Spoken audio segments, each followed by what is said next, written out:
हाँ जी, अपना परिचय पहले। मेरा नाम हीरा सिंह है जी। मैं 15 गांव की किसान संघर्ष कमेटी का प्रधान हूँ जी।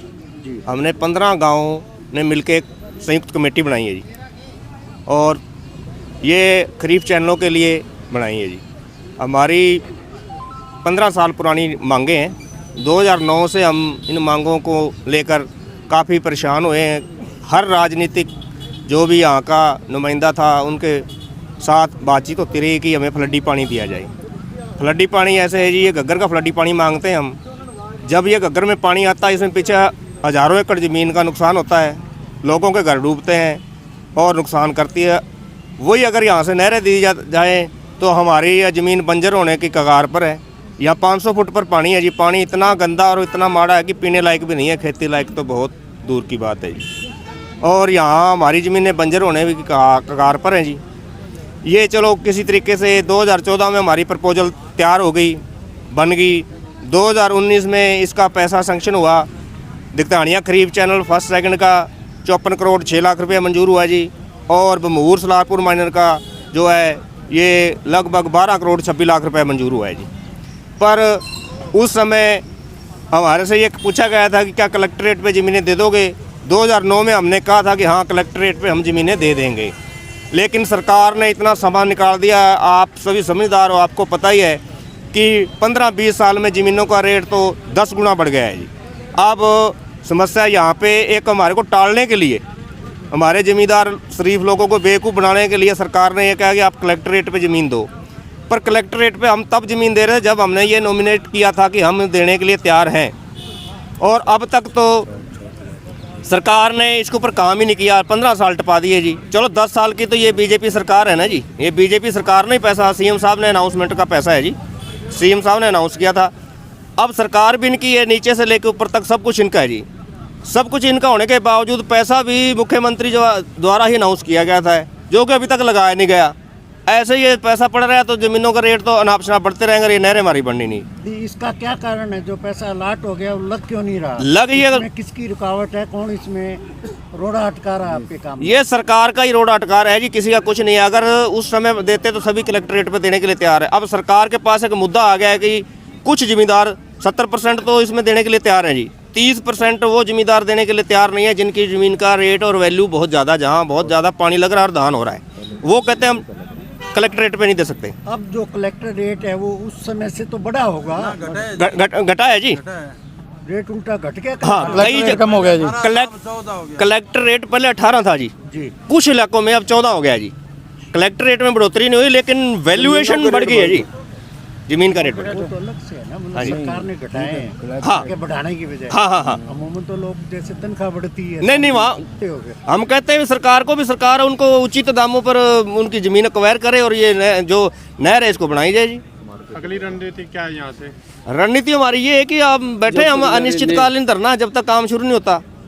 फिर भी अगली रणनीति हम ये 15 गाँव की कमेटी बना रखी 30 मेंबरी जी। हम ये करेंगे, अगला हमारा ये होगा कि डोर टू डोर जाएंगे, सबको समझाएंगे कि 15 साल से हमारे को ये लॉलीपॉप दे रहे हैं और नहरें बना देंगे। कभी हमारी किसी से मीटिंग कराते हैं, नाम तो लेते हैं आपका, डीसी साहब से मीटिंग करवाएंगे।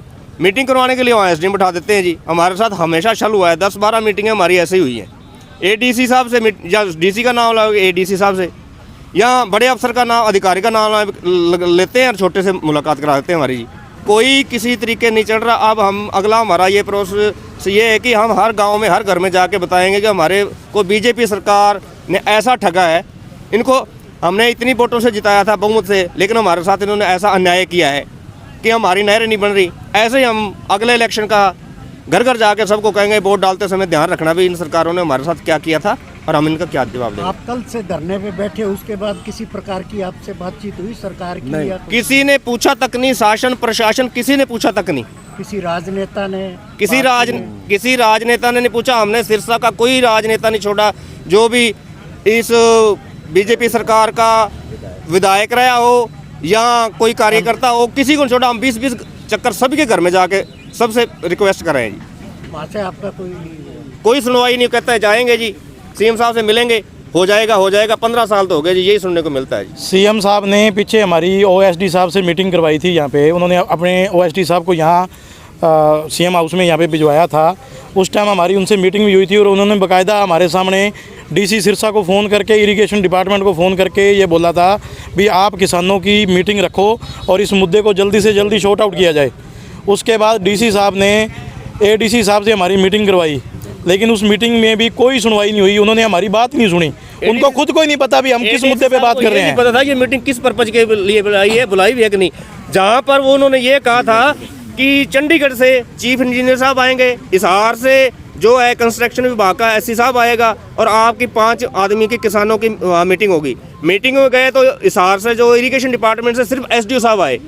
एसडीओ साहब से अपने एडीसी साहब पूछ रहे यार मुझे तो पता नहीं मीटिंग किस पर्पज के लिए बुलाई है, कि आज मेरी मीटिंग भी है।